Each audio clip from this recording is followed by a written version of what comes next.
시편 강의 오늘 두 번째 시간입니다. 오늘은 시편 3편, 4편, 5편 세 편을 묵상합니다. 분하고 원통한 일이라는 제목입니다. 분하고 원통한 일. 제목만 한번 같이 따라해 봅시다. 분하고 원통한 일. 여러분 분하고 원통한 일을 좀 당해 보셨나요? 남편이 셋째 아이를 낳자마자 갑자기 죽은, 그래서 홀로 3남매를 키워야 하는 한 여인이 있었습니다. 이웃이 그 여인을 데리고서 교회를 가자고 해서 따라서 교회를 갔어요. 믿음 생활을 시작한 거죠. 힘들 때마다 기도하며 또 예배와 설교로 위로를 받고 그렇게 신앙생활을 통해서 삶의 힘든 일들을 잘 극복해 나갔습니다. 새벽부터 밤까지 녹초가 되도록 일을 하다 보니까 돈도 조금씩 쌓여갔습니다. 삼남매도 서로 잘 도와가면서 잘 커주었습니다. 하나님의 은혜가 자기 가정에 임하는 것 같았습니다. 어느 날 자기를 교회로 인도해 준 이웃집 사람이 사업에 큰 위기가 왔다며 급하게 돈을 좀 빌려달라고 그랬습니다. 자기를 교회로 인도해 준 것도 고맙거니와 얼마나 급하면 자기 같은 사람한테 돈을 빌려달랄까 해서 있는 것 없는 것 이렇게 만들어 가지고 돈을 빌려주었습니다. 한 달이 가고 두 달이 갔습니다. 조금만 더 빌려주면 금방 일어설 것 같다며 또 그 사람이 자기에게 돈을 더 빌려달라고 그랬습니다. 그래서 친정 집을 담보로 해서 또 큰 요구하는 돈을 만들어줬습니다. 그렇게 시간은 흘러 약속한 1년이 다 됐습니다. 그런데 그토록 열심히 교회를 봉사하던 그 이웃이 교회에서 안 보이는 거예요. 알아보니까 교회를 떠났다는 겁니다. 어디로 갔는지도 모른다는 거예요. 그래서 자초지종을 잘 설명했더니 개인 간의 돈 거래니까 교회는 아무 상관이 없다. 모른다. 그러더래요. 들어보니까 자기 말고도 그렇게 여러 단테서 돈을 많이 빌려갔다는 겁니다. 그리고 얼마 뒤 들리는 소문에 그 사람은 그렇게 남의 돈을 빌려가지고 꿀꺽 삼키고 도망치는 사기꾼이었다는 소리가 들렸습니다. 예수 믿고 평안한 삶을 살자며 따라왔던 그 사람 때문에 여인은 졸지에 빚더미를 짊어지고 삼남매와 함께 길거리에 나앉았어요. 얼마나 원통하고 분한 일입니까? 이 여인 같은 일은 아니더라도 우리도 믿음 생활하다 보면 그런 기가 막힌 일을 경험할 때가 있죠. 억울하고 분하고 화가 치밀어 오를 때 말입니다. 그럴 땐 정말 눈앞이 캄캄해지죠. 살 의욕도 사라집니다. 오늘 설교 제목 분하고 원통한 일은 바로 그런 일들입니다. 우리 그리스도인들이 하나님을 경외하며 그리스도인이라는 자긍심을 갖고 세상에서 하루하루 성실하게 살아가려는데 그에 대한 대가가 복이 아니고 그에 대한 대가가 은혜가 아니고 화가 미치는 경우, 형통이 아니라 불통이고 영광이 아니라 치욕이고 성공이 아니라 실패인 경우, 이런 경우를 당할 때 하는 말입니다. 그리스도인답게 살려고 애쓴 성도는 진흙탕에 처박히고 하나님을 잘 믿지도 않는 자들은 큰소리치며 더욱더 부자가 되어 더 높아지고 희희낙낙하며 행복하게 사는 그런 삶을 우리가 목도할 때입니다. 정말 이런 경우 분하고 원통하지 않습니까?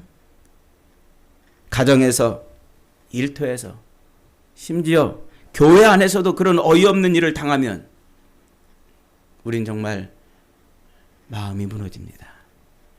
여러분이 만약에 이런 일을 당하시면 여러분은 어떻게 하십니까? 우리의 작은 믿음으로는 도무지 해답을 찾을 수가 없습니다. 그래서 원망과 분노와 탄식과 눈물로 밤하늘의 별을 세야 할 수도 있습니다. 믿음의 용사였던 다윗도 그런 분하고 억울한 수많은 날을 보낸 적이 있어요. 오늘 읽은 시편 3편, 4편, 5편도 다윗이 그렇게 분하고 원통한 일을 당한 그 일 중에 최고의 일입니다. 무슨 일이었을까요?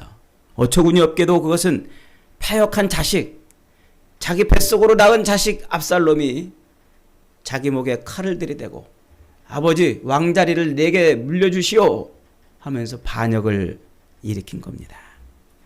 그리고 자기 곁에서 자기를 따르고 자기 때문에 먹고 살던 그 신하들 중에 상당수가 그 아들에게 들러붙어 가지고 배반의 칼을 빼든 것이죠. 그렇게 반역의 칼을 빼든 아들 압살롬과 변절한 장수들은 순식간에 왕궁을 점령해 버렸습니다. 그리고는 압살롬은 백주 대낮에 아버지의 후궁들을 욕보이는 비참한 일을 저지릅니다. 자식과 배반한 장수들의 칼날을 피해서 늙은 다윗은 의관도 갖추지 못한 채 머리를 풀어 헤치고 맨발로 기드론 시내를 건너서 걸음아 날 살려라 도망을 쳐야 했습니다. 그때 다윗의 모습을 사무엘하 15장 30절은 이렇게 설명하고 있습니다. 다윗이 감난산 길로 올라갈 때에 머리를 가리우고 맨발로 울며 행하고 저와 함께 가는 백성들도 각각 머리를 가리고 울며 날아갔더라. 그러니까 의관도 제대로 갖추지 못하고 머리를 풀어 헤치고서 신발도 주워 신지 못하고 급박하게 도망을 쳐야만 했던 다윗의 모습인 겁니다. 여러분, 그렇게 급박하게 도망을 쳐야 했던 맨발로 왕궁을 빠져나가야만 했던 그 다윗의 심정, 그 두려움과 공포가 여러분은 느껴지십니까? 분하고 그런 원통한 일을 당하여 천만근 같은 쇳덩어리가 가슴을 짓누르는 것 같은 그런 고통 속에서 걸음아 날 살려라 도망을 쳐야 했던 그 다윗의 마음이 헤아려지느냐 말입니다. 물론 이런 질문은 별로 여러분에게 큰 도전이 되지 않을 겁니다. 왜냐하면 여러분은 이미 다 결론을 알고 있기 때문에 그래요. 다윗을 죽이려던 압살롬은 오히려 자기의 사랑하던 그 자랑이던 머리카락 때문에 나뭇가지에 매달려 죽임을 당합니다. 그리고 반란은 그렇게 진압이 되고 다윗은 다시 왕궁으로 들어가서 왕자리에 앉았습니다. 왕궁으로 돌아가서 그 반란을 진압하고 해피엔딩으로 끝났다는 결말을 우리는 알기 때문에, 우리는 이미 그 결말을 알고 있기 때문에 머리를 풀어 헤치고 울면서 맨발로 기드론 시내를 건너야 했던 그 다윗의 심정을 헤아려 보지 않는다는 거예요. 눈물을 흘리며 자식의 칼날을 피해서 도망을 쳐야 했던 그 다윗의 고뇌와 두려움을 우리는 느끼지 못한다는 거예요. 그때 그 기가 막혔던 심정, 정말 그 원통하고 그 분한 마음에 어찌할 수 없는, 그럼에도 살아야 된다고 도망을 칠 수밖에 없던 그 다윗의 그 고통을 여러분들이 헤아려 봤느냐 말이죠. 죽기 살기로 도망을 쳐야 했던 그 간절한 마음, 눈물을 흘리며 막막함으로, 두려움으로, 슬픔으로, 원망으로, 분노로, 그럼에도 불구하고 살기 위해 도망을 쳐야 했던 그 다윗의 그 걸음걸이를 우리는 생각하지 못하는 거예요. 왜요? 우린 이미 다윗의 결말을 알고 있기 때문에 그걸 생각해 볼 그런 여유가 없어요. 그런 상상력이 일어나지 않는 거예요. 그러니까 수많은 이 성경을 읽어도 우리가 다윗 같은 그런 일이 내 삶에 실제로 일어나면 우리는 절망하고 우리는 분노하고, 성경에서 그런 이야기를 분명히 들었음에도 불구하고 우리는 우리의 삶 속에서는 원망과 탄식이 쏟아져 나온다는 것이죠.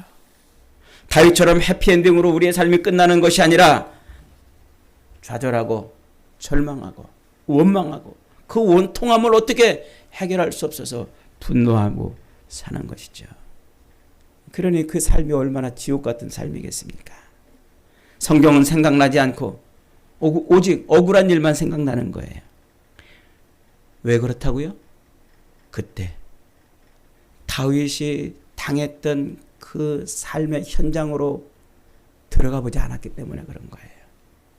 그 고통스러운 순간을 다윗은 어떻게 이겼는지 우리가 생각해 보지 않았기 때문입니다. 여러분, 우리가 믿음으로 살아도 살아계신 하나님을 섬기며 의지하며 예배하며 그분을 붙들고 산다 할지라도 우리는 때때로 다니엘처럼 사자굴에 던져져야 될 때도 있습니다. 다니엘의 세 친구들처럼 풀무불에 던져질 때도 있습니다.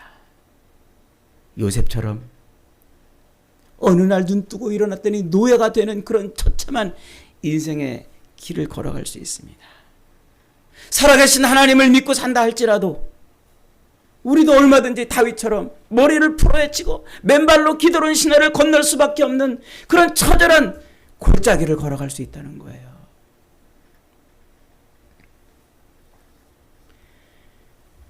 그러나 성경이 약속하는 게 뭡니까?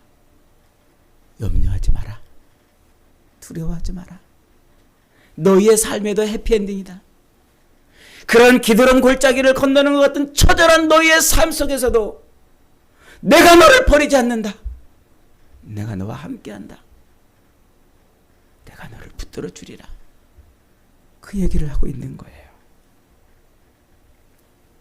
아무것도 염려하지 말고 오직 감사와 찬송으로 다윗이 그랬던 것처럼 다니엘이 그랬던 것처럼 요셉이 그랬던 것처럼 하나님을 붙들어 보거라. 그 분하고 원통하고 억울한 일을 당했을 때 다윗이 어떻게 했는지를 보고 따라하거라. 그게 오늘 우리에게 가르쳐주는 성경의 말씀입니다. 우리 삶에 개입하시는 사탄의 역사는 물론 우리 삶에 개입하셔서 우리 삶을 이끌어 가시는 하나님의 그 손 위의 손을 우리에게 보여주고 싶은 게 성경 아닙니까? 성경이 기록된 것은 아버지 목에 칼을 들이대고 왕자리를 탐하는 압살롬의 그 패역함 대신 다윗에게 승리를 가져다주는 그 하나님의 손길이 무엇인지를 우리에게 말하고 싶은 거예요. 실제 그때 사람들은 왕궁을 점령하여 백성들을 호령하던 압살롬밖에는 보지 못했을 것입니다. 그러나 그 사건을 기록해 놓고 맨발로 기드론 시내를 건너서 도망을 치면서 다윗이 경험했던 그 사건들을 시로 기록해 놓고 우리를 교훈시키는 거예요. 눈에 보이지 않는 우리가 미처 그 현장에서 보지 못했던 그 놀라운 세계를 보게 하려고 오늘 말씀을 우리에게 기록해 준 거죠. 시편은 1편부터 150편까지 있잖아요. 그 수많은 시편들. 누가 썼는지 다 기록이 되어 있는 시편도 있지만 누가 썼는지 알 수 없는 시편들도 많아요. 그런데 그 150편 시편 중에 다윗이 절반 이상을 썼어요. 약 한 70편, 70한 5, 6편? 어떤 사람 한 90편까지 썼다고 보는 사람도 있는데 재미있는 것은요. 다윗이 그렇게 많은 시편을 썼는데 그 많은 시편의 제일 첫머리에 자기가 경험했던 인생의 그 골짜기에서 느꼈던 그 수많은 이야기들을 시로 써냈는데 그 많은 시편의 이야기들 중에 3, 4, 5편을 제일 앞에 갖다 놨다는 거예요. 왜 3, 4, 5편을 제일 앞에다 갖다 놨을까요? 이것으로 다윗이 말하고 싶은 게 있는 거예요. 시편을 통해서 말하고 싶은 게 있는 거예요. 그게 뭡니까? 인생에서 자기의 그 산전수전 다 겪은 인생 속에서 자기 인생을 하나님이 버리지 않았던 결정적인 이유가 무엇이었냐는 거죠. 다윗은 백전노장 아닙니까? 전쟁터에서도 그는 백전노장이었을 뿐만 아니라 신앙의 삶에서도 백전노장이었습니다. 어릴 때 양치기를 하면서 들판에 나가서 맹수들이 덤벼드는 그 위험한 상황 속에서도 그는 하나님을 경험하지 않아요? 골리앗을 물리치고 사울의 사위가 된 후에도 그는 산으로 들로 굴로 광야로 도망을 다니면서도 수없이 하나님을 경험합니다. 심지어 원수의 나라 블레셋의 왕 앞에 나가서서 미친 척하면서 침을 질질질 흘려가면서 문짝에 등을 긁어가면서 그렇게 미친 척하면서 목숨을 구걸해야 되는 그런 상황에서도 그는 하나님을 경험합니다. 이스라엘의 왕이 되어서 자기 부하의 아내를 범하는 순간에도 그는 하나님을 경험하지요. 주변 나라들을 정복하고 탈취할 때도 그는 하나님을 경험합니다. 삶 속에서 경험한 하나님에 대한 그 엄청난 경험이 자식의 칼날을 피해 홀로 도망을 쳐야 하는 상황 속에서도 고스란히 나타나고 있어요. 그래서 오늘 3장 1절에 보니까 이렇게 노래합니다. 여호와여 나의 대적이 어찌 그리 많은지요. 일어나 나를 치는 자가 많으니이다. 하나님의 이름인 여호와라고 이렇게 하나님을 부르고 있어요. 하나님에 대한 확실한 믿음이 있는 거죠. 그는 하나님이 멀리 계신 분이 아니라 자기의 삶 속에서 산전수전 다 겪으며 살아왔던 삶 속에서 늘 함께 하셨던 하나님이심을 잊지 않았습니다. 늙은 나이에 자식의 칼날을 피해서 도망을 쳐야 되는 이 순간에도 자기의 삶 속에 하나님이 계심을 놓치지 않았던 거예요. 하나님이 계시면 나에게 왜 이런 일이 벌어지느냐고 원망하고 탄식한 것이 아니라 지금 벌어지는 이 일도 하나님이 뭔가 이루시려고 하신다는 것을 알았다는 거예요. 지금까지 살아오면서 경험한 그 수많은 경험을 통해서 하나님은 어떤 일이든지 우연히 벌어지는 일이 없고 어떤 일이든지 어쩌다가 생기는 일이 없다는 것을 그런 그 경험을 통해 아는 거예요. 매 순간 삶 속에서. 그래서 삶에 집중하는 것이 아니라 그는 하나님께 집중을 했던 거예요. 왜 이런 일이 벌어났는지, 왜 나에게 이런 일이 일어났는지, 저놈의 자식이 왜 지금 저러고 있는지 분노하고 원망하고 탄식한 것이 아니라 자기가 당한 그 일 속에서 하나님을 바라봤다는 거예요. 하나님을 찾았습니다. 그렇게 절박하고 고통스러운 순간에도 그는 하나님이 자기를 붙드시는 것을 알았어요. 5절을 같이 읽어봅니다. 내가 누워 자고 깨었으니 여호와께서 나를 붙드심이로다. 그렇게 밤에 두려움과 공포 속에서 밤잠을 자고서 아침에 눈을 뜨니까 또 하루를 얻은 거예요. 또 하루를. 내가 자고 깨었으니 그냥 내가 어쩌다 눈 뜬 게 아니라는 거예요. 우연히 눈 뜬 게 아니라는 거예요. 이 하루가 살아계신 하나님이 계시기에 내가 또 하루를 얻었다는 거예요. 외로움과 두려움과 공포 속에서도 자기가 그렇게 또 하루를 얻은 것이 아침에 눈을 뜰 수 있었다는 사실이 하나님이 자기와 함께 하기 때문이라는 겁니다. 그래서 그는 6절에 이렇게 노래합니다. 다 같이 읽습니다. 천만인이 나를 애워싸 진친다 하여도 나는 두려워하지. 왜요? 하나님이 계시니까. 자기를 대적하고 죽이려는 사람이 아무리 많아도 내가 이렇게 또 하루를 얻은 것 보니까 하나님이 나를 버리지 않았다는 거예요. 그가 그렇게 하나님의 구원에 대한 확실한 믿음을 가질 수 있는 이유는 무엇이었을까요? 그냥 지나온 모든 삶 속에서 그는 하나님을 경험했기 때문에 그런 것일까요? 그에 대한 아주 중요한 단서를 우리는 4절에서 찾을 수 있습니다. 4절을 다 같이 읽습니다. 시작. 내가 나의 목소리로 여호와께 부르짖으니 그의 성산에서 응답하시는도다. 내가 나의 목소리로 여호와께 부르짖으니 어떻게 한다고요? 그의 성산에서 응답하시다. 성산이 어딜까요? 예루살렘이지요. 그는 지금 예루살렘 성을 빠져나와 광야로 도망을 치면서도 그곳 예루살렘 때문에 하나님이 자기를 버리지 않고 그 예루살렘 때문에 하나님이 자기를 지켜주실 거라는 것을 확신하고 있는 거예요. 왜 그럴까요? 그 예루살렘에 그는 성전을 세우고 싶은 열망이 있었던 거예요. 그는 이스라엘의 왕이 되자마자, 그가 이스라엘의 왕이 되자마자 제일 먼저 한 일이 뭡니까? 의리의리한 왕궁에 자기는 살고 있는데 하나님의 언약궤는 천막 속에 굴러다니는 것을 보고 그는 자기 왕궁보다 더 큰 성전을 짓고 싶었어요. 그래서 그 언약궤를 그 성전 안에 가져다 놓고 싶었어요. 성전을 짓고자 하는 열망을 품었던 거죠. 사무엘하 7장에 가면은 하나님께로부터 성전 건축에 대한 칭찬을 들어요. 야, 다윗아, 네가 그런 생각을 다 하고 있구나. 그런 생각을 다. 나를 위해 성전을 지을 생각을 다 하고 있구나. 기특하다. 그러나 생각해봐라.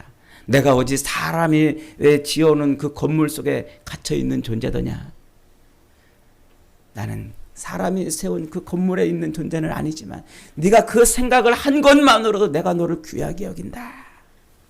그런 칭찬을 받은 이후 다윗의 삶은 기승전 성전 건축이었어요. 그는 눈만 뜨면 성전 건축, 눈만 뜨면 성전 건축. 평생이 그에게 그것이 사명이었고 성전을 세우는 것이 그에게 기도 제목이었고 정치의 목적이었고 삶의 이유였습니다. 전쟁하는 이유가 성전 세울 물품들을 얻고 싶었던 거죠. 그는 오로지 성전을 세우고 싶은 그 목적과 사명 때문에 그렇게 하루하루를 버티며 살아왔던 거예요. 그렇게 예루살렘 성산에 성전을 세우고 싶어서 안다라고 몸부림치며 그는 평생을 살아왔죠. 그런데 지금 어떻게 됐어요? 안타깝게도 성전을 세우지 못했는데 지금 예루살렘에서 쫓겨 도망을 쳐야 되는 상황이 벌어진 거예요. 자식의 칼날이 코앞에까지 다가왔습니다. 죽을 위기에 놓인 거예요. 죽을 위기에. 그런데 지금 다윗이 뭐라고 기도하고 있는 겁니까?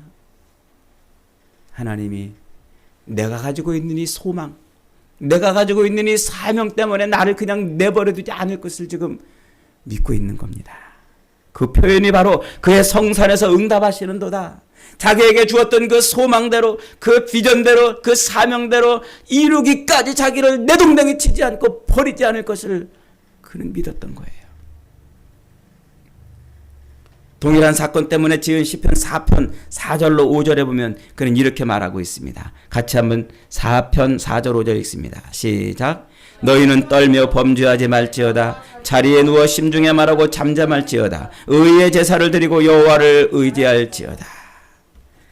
다윗이 하나님과의 관계에서 가장 중요하게 여긴 것은 제사예요. 그러나 그 제사는 동물을 잡아 죽이는 제사가 아니라 뭐라고 지금 5절에 표현하고 있습니까? 의의 제사를 드리라. 이 의의 제사를 드린다는 말은 예배자로 선다는 거예요. 하나님 앞에 자기를 드린다는 거예요. 하나님 앞에 자기를. 그러니까 다윗은 어려움에 직면했을 때마다 흔히 말하는 환경을 개선한 것이 아니라 하나님과의 관계를 회복하는 데 집중했던 사람인 거예요. 오늘날 우리들은 어려움이 닥치면, 힘든 일이 생기면 우리의 삶의 환경을 바꾸려고 애를 쓰고 몸부림치지 않습니까? 제가 예전에 청년들 사역할 때 청년들이 와가지고 그래요. 목사님, 저 상담할 거 있어요. 뭐냐? 저희 좀 삶이 너무 힘들어요. 아, 그래? 삶을 좀 정리하고 좀 새롭게 좀 해보려고 그래요. 아, 그래, 잘 생각했다. 그거 어떻게 할 건데? 우선 예배 좀 잠깐 쉬고 싶어요. 주일 교회 좀 안 나오고 자기 삶을 좀 정리 좀 하겠대요. 여러분 같으면 뭐라고 답해 주겠습니까? 다윗은 자기 삶에 문제가 생기면 삶의 환경을 개선하고 삶의 여건을 바꾸려는 것이 아니라 가장 먼저 하나님과의 관계를 재점검했던 거예요. 하나님과의 관계. 자기 삶의 환경 개선이 뭔지 아니라 하나님과의 관계 개선인 예배를 그는 점검했습니다. 다윗은 언제나 하나님 앞에 서 있는 예배자로 자기 마음을 그렇게 잃지 않은 겁니다. 앞으로 읽어볼 수많은 시편들에서 우리는 바로 그것, 다윗이 어떻게 하나님 앞에 예배자로 섰는지를 볼 수가 있는 거지요. 다윗이 이렇게 압살롬의 칼을 피해서 도망을 지으면서 지은 3편, 4편, 5편의 말씀 중에 가장 중요한 말씀은 시편 5편 7절 말씀입니다. 5편 7절을 한번 같이 읽어봅니다. 시작. 오직 나는 주의 풍성한 사랑을 입어 주의 집에 들어가 주를 경외함으로 성전을 향하여 예배하리. 주의 집에 들어가 주를 경외함으로 성전을 향하여 예배하는 것, 이것이 지금 목숨을 구걸하며 도망을 쳐야 되는 상황 속에서도 다윗이 붙들고 기도하는 기도 제목입니다. 허겁지겁 도망을 치는 가운데서도 성전을 지어야 하는 그 사명 때문에 하나님이 자기를 죽음으로 내동댕이 치지 않을 것을 그는 소망하고 기대하고 있는 겁니다. 주의 풍성한 사랑을 힘입어 주의 집에 들어가 주를 경외함으로 성전을 향하여 예배하리이다. 그는 성전을 짓는 이 사명, 하나님께로부터 받은 그 사명을 이루기까지 하나님이 자기를 내동댕이 치지 않을 것을 확신했던 거예요. 하나님께서 모세 때, 모세 시대에 이스라엘 백성들에게 주신 성막이 있죠. 그 성막이 뭐였어요? 성막이 하나님의 임재 상징이라고 그랬죠. 광야로 쏟아져 나온 이스라엘 백성들, 애굽에서 종살이에서 해방되어 가지고 광야로 쏟아져 나온 그 이스라엘 백성들은 그 광야 생활할 때 천막을 치면서 살았어요. 중구난방 여기저기에 막 천막을 치는 그 이스라엘 백성들에게 하나님이 세 지파씩 동서남북 그렇게 12지파가 일사불란하게 천막 치고 생활하도록 그렇게 텐트촌을 정비해 주십니다. 그리고 동서남북 세 지파씩 그렇게 12지파가 일사불란하게 천막을 친 그 한가운데에 뭐를 세워놓으십니까? 성막을 세워놓잖아요. 그리고 그 성막에 하나님이 불기둥과 구름기둥을 떠올리게 해서 멀리서도 보게 하는 거예요. 학자들에 따르면요, 그 이스라엘 백성들이 애굽에서 나와가지고 광야 생활할 때 인구가 약 한 300만 명쯤 된다고 그래요. 그 300만 명쯤 되는 인구가 텐트 쳐가지고 생활한다고 치면은요, 그 공간이 어느 정도 공간이 필요하냐면 서울의 절반 면적이 필요하대요. 서울의 절반 면적. 그러면 여러분 보세요. 서울의 절반 면적은 거리가 대략 한 8km, 10km 이상 되는 그 정도 공간이 필요해요. 그러면 이쪽에서 저 10km 저 끝자락에 뭐가 있는지 보입니까? 아무것도 안 보이잖아요. 쫙 평평한 곳이면은 어쩌다가 보일지 몰라도 거기도 산도 있고 골짜기도 있고 강도 있고, 그러니 그 천막을 치고 있는 그 공동체 안에 하나님이 계신 게 보이겠어요? 그래서 하나님이 그 한가운데에 성막을 세워놓고 성막 위에 뭘 떠올린 거예요? 불기둥과 구름기둥을 떠올려서 멀리서도 하나님이 거기 계심을 알게 하신 거예요. 하나님이 너희들 중심에 계심을, 너희들의 삶에 함께 하심을, 그게 하나님의 임재하심, 하나님의 임마누엘을 그렇게 보여준 거란 말이죠. 마치 에덴 동산 중앙에 생명나무와 선악을 알게 하는 나무를 세워놓고 거기에 통치자가 하나님이신 것을 잊어버리지 말라고 표지판을 세워놓은 것처럼, 그렇게 성막과 그리고 그 성막 안에 지성소는 하나님이 거기에 계심을 보여주는 중요한 표지판입니다. 다윗은 그걸 깨달은 거예요. 이스라엘의 그 광야 역사를 들여다보고서, 야, 하나님이 자기들의 삶의 중심에 계시는 분이구나, 그걸 깨달은 거예요. 하나님이 자기 삶의 한복판에 임재하고 계시는구나, 언제 어느 때든지 하나님이 함께 하시는구나, 이걸 깨달은 거예요. 이 하나님의 임재의식으로 늘 충만해 있던 다윗은 그래서 자기가 다스리는 이스라엘의 한복판 예루살렘에 성전을 세우고 싶었던 거죠. 이 임재의식으로 충만한 다윗은 의관도 갖추지 못하고 머리를 풀어헤치고 눈물을 흘리며 맨발로 도망을 쳐야 하는 만신창이가 된 상태에서도, 그 처참한 지경 속에서도 본문 3절 같은 노래를 하고 있는 거예요. 주는 나의 방패시요 나의 영광이시요 나의 머리를 드시는 자니이다. 머리를 든다는 말은 면을 세운다는 말이에요. 내 얼굴을 높여준다는 말이에요. 자식의 칼날에 그저 죽고 그냥 끝나는 인생이 아니라 다시 내 얼굴을 높여줘 영광을 드러내게 한다는 말이죠. 그래서 그는 8절에서 이렇게 노래합니다. 8절을 같이 읽어봅니다. 시작. 구원은 여호와께 있사오니 주의 복을 주의 백성에게 내리소서. 평생토록 날 사랑하신 하나님, 지금도 여전히 나를 사랑하실 것을 확신하고 내 삶의 한복판에 들어와 계셔서 내 인생을 통하여 하시려고 하는 일들을 끝내 이루기까지 나를 내동댕이 치지 아니하실 거라는 겁니다. 그래서 자기 삶에 그렇게 하나님이 함께 하심을 그는 확신하니까 그는 4장 7절에서 이렇게 노래할 수 있었습니다. 4장 7절 한번 같이 읽습니다. 시작. 주께서 내 마음에 두신 기쁨은 그들의 곡식과 새 포도주가 풍성할 때보다 더하니. 여러분, 맨발로 기드론 시내를 건너서 걸음아 날 살려라 토막을 쳐야 되는 그 급박한 상황 속에서, 그 급박한 상황 속에서도 주께서 내 마음에 두신 기쁨은 그들이 곡식과 새 포도주가 풍성할 때보다 더 큰 기쁨이 있다고 지금 노래하고 있는 거예요. 어려움과 환난 속에서 오직 예배자만이 맛볼 수 있는 외형적 기쁨과는 비교도 안 되는 내면의 그 기쁨과 풍성함을 그는 누리고 있는 거예요. 여러분, 믿음 생활하면서 여러분에게는 이런 기쁨이 있나요? 하루하루 살면서 외형적으로는 비록, 겉으로는 비록 쫓겨다니고, 겉으로는 비록 눈물 흘리고, 겉으로는 비록 맨발로 걸어가야 되는 그런 삶이지만, 그러나 그 외형보다 내 내면에 진짜 기쁨이 있느냐 말이죠. 사랑하는 여러분, 많은 흠결과 죄악에도 불구하고 하나님이 다윗을 내 마음에 합한 자라고 인정해 준 이유는 바로 이것입니다. 하나님의 성전을 짓고 싶어 했던 거예요. 자기 삶 중심에 계시는 그 하나님을 드러내고 싶었던 거예요. 자기 삶 한복판에 와셔서 자기 인생의 통치자가 되시는 그 하나님을 마음껏 드러내고 싶었던 거예요. 누구에게든지 어디서든지 하나님이 우리 인생의 주인이시다고 그렇게 선포하고 싶었던 거예요.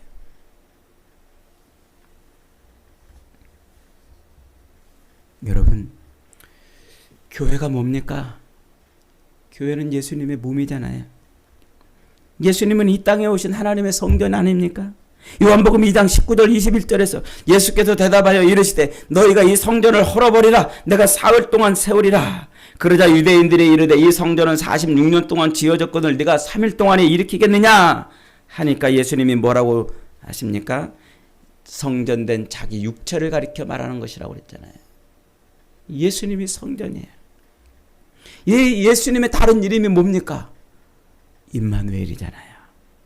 보라, 처녀가 잉태하여 아들을 낳을 것이요 그 이름을 임마누엘이라 하리라 하셨으니 이를 번역한즉 하나님이 우리와 함께 하시다 함이라. 다윗이 그토록 열망하고 다윗이 그토록 소망하고 자기 인생의 비전으로 삼았던 성전이 오늘 우리의 삶의 중심에 들어오신 예수님이에요. 예수님. 저와 여러분이 예배당 안에서 만날 분이 예수님입니다. 저와 여러분이 삶 속에서 붙들어야 될 분이 예수님입니다. 저와 여러분이 의지하고 기댈 분이 예수님이라는 거예요. 여러분, 그 예수님은 우리를 이렇게 교회로 모아놓으시고 우리 인생 가운데 높임받고 싶으셔요. 그 예수님은 우리 인생을 통해서 세상에 증거되고 선포되기를 소망하고 계세요. 이스라엘 백성들 한복판에 세워놨던 그 성막처럼 우리 인생의 한복판에 들어오셔서 우리의 모든 삶을 통치하시고 주관하시고 이끌어 가시는 분이심을 그렇게 드러내고 나타내기를 원하신단 말입니다. 그래서 그 놀라운 그 선언을 받아들이고 자기 삶의 한복판에 예수를 모시고 그 예수를 만방에 증거하고 드러내기를 원하는 그 사람에게 하나님이 임마누엘의 복으로 함께 하시는 겁니다. 예수님이 승천하시면서 마지막 약속이 뭐예요? 마태복음 28장에서 그러잖아요. 그러므로 너희는 가서 모든 민족을 제자로 삼아 아버지와 아들과 성령의 이름으로 세례를 베풀고 내가 너희에게 분부한 모든 것을 가르쳐 지키게 하라. 볼지어다 내가 세상 끝날까지 너희와 항상 함께 있으리라. 여러분, 오늘도 하나님은 그 중심에 하나님을 모시고 그 삶에 하나님을 드러내기를 열망하는 삶과 함께하는 줄 믿으시기 바랍니다. 그가 비록 기드론 골짜기 같은 눈물의 골짜기를 걷는다 할지라도, 그가 비록 맨발로 목숨을 구걸하며 도망을 쳐야 되는 삶을 사는 그 환경 가운데 있다 할지라도 그의 삶의 중심에 하나님을 세워놓고 그의 삶의 중심에 하나님을 드러내고 싶어하는 그 사람을 하나님은 붙들어 주십니다. 하나님의 임재의식으로 충만하여 그 영광을 드러내려고 애쓰고 몸부림치는 사람을 하나님은 끝내 들어 쓰시는 겁니다. 여러분, 어떤 형편에서든지 하나님을 놓치지 마십시오. 하나님을 잊어버리지 마십시오. 여러분 삶의 중심에 하나님을, 예수 그리스도를 세우기를 열망하십시오. 이 사명 붙들고 골고다에 세워진 십자가를 바라보십시오. 십자가는 그럴 때 보라고 세워져 있는 거예요. 십자가를 통해서 여기에 세워져 있는 이 교회를 통하여 우리의 삶에 그리스도를 세워보십시오. 하나님은 아들을 죽이시기까지 저와 여러분을 사랑하셨어요. 사망의 권세가 다스리던 그 무덤의 문까지 활짝 여시고 그리스도를 부활시키신 것처럼 오늘 저와 여러분을 그렇게 부활시키시는 거예요. 자식의 칼날을 피해서 맨발로 울며 도망을 쳐야 되는 그 다윗을 다시 왕궁으로 불러들여 거뜬하게 부활시키던 것처럼 오늘 눈물의 골짜기를 걷는 저와 여러분도 그렇게 부활시키는 것입니다. 사랑하는 여러분, 때로 외롭고 무섭고 분하고 원통한 일을 겪었어도 삶의 중심에 그리스도를 세워보십시오. 눈물이 날 만큼 힘든 기드론 골짜기를 건널 때에도 그 골짜기에 소망의 보따리를 빠뜨리지 마십시오. 사명의 보따리를 잃어버리지 마십시오. 반드시 하나님이 여러분을 붙들어 주실 것입니다. 설교를 시작하면서 예로 들었던 그 여인의 이야기가 궁금하시죠? 그 여인은 어떻게 살았을까요? 교회를 갔더니 교회를 이용해서 사기꾼이 자기 인생을 망쳤다고 분하고 원통하며 원망하고 탄식하고 교회를 등지며 살았을까요? 놀랍게도 그 여인은 교회다운 교회 한번 세워보자. 어떻게 교회가 저따위로 변했느냐며, 어떻게 그런 사람들이 교회 안에서 버젓이 있느냐고, 진짜 교회다운 교회 하나 세워보자고 인생의 사명을 삼았어요. 그리고 자기 인생을 교회에 걸었어요. 자식들을 그런 교회를 세우는 자식들로 키워냈어요. 그 자식들이 훌륭하게 성장해서 지금 이름만 대면 알만한 큰 교회들을 목회하는 사명자가 되었습니다. 여러분, 하나님은 사랑하는 자들을, 자기 삶의 한복판에 하나님을 세우기를 열망하는 사람을 내버리지 아니하시는 줄 믿으시기 바랍니다. 하나님은 자기를 바라보는 자들을 사망의 음침한 골짜기로 그냥 내버려 두지 않으십니다. 하나님은 자기의 영광을 위해서 살고자 하는 사람들을 실망시키지 않으세요. 끝내 그 사명을 이루게 하십니다. 여러분, 살면서 우리도 분하고 원통하고 억울한 일을 당할 때가 있을 겁니다. 그때 우리 삶에 벌어진 그 분하고 원통한 일 때문에, 그것 때문에 가슴을 졸이고 애가 달아 사는 것이 아니라 그 모든 일들을 통해서 일하시는 하나님을 바라보시기 바랍니다. 다윗처럼 절망 가운데에서도 자기 삶의 한복판에 하나님을 세우기를 열망해 보십시오. 그러면 어느 순간 눈물의 골짜기는 꽃길이 되어 있을 것이고 어느 순간 우리도 화려한 부활로 하나님 앞에 서 있게 될 것입니다. 저와 여러분의 삶에도 그렇게 하나님의 임재하심, 성전을 짓고자 하는 그런 열망을 품어서 어떤 상황에서든지 우리를 다시 일으켜 세우는 주님의 능력을 맛보는 저와 여러분의 인생이 다 되시기를 주님의 이름으로 축복합니다. 아멘.